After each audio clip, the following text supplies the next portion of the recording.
for Turf Bugs and Rock and Roll in North Carolina State University. And some of the most common questions I get are questions about pesticide, particularly insecticide use near water, because that's the part of what we do in the turf industry with golf courses, with community areas, commercial properties, all those sorts of things. Oftentimes water is involved, and I get the question is, what can I use near water? How close can I get to the water? And that's not always a really easy question to answer, but the first piece of information is make sure you look on the label, because some products will have restrictions or limitations on using the products near water. But a lot of people say, well, should I just use the most water insoluble or the least water soluble product?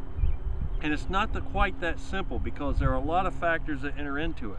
And if you look at what's called something like the groundwater ubiquity score, that doesn't even look at water solubility. That looks at the absorption coefficient, your KOC, and it looks really at the half-life of the product. In other words, how well does it stick to soil particles and how long does it last?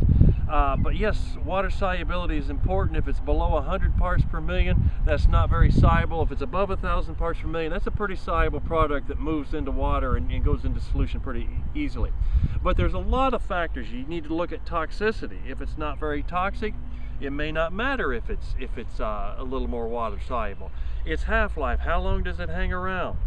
So it's not necessarily just about how water soluble it is. It's a lot of factors: half-life, absorption coefficients, toxicity, water solubility.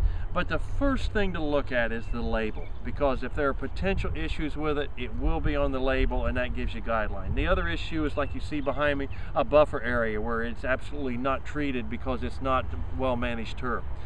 These are important issues for the turf industry. Keep them in mind. Read the literature on the product. Make sure you're using it appropriately at the right time, the right distance, the right restrictions as it comes to using it near water. Hope that is helpful. We'll talk with you again soon. Thanks.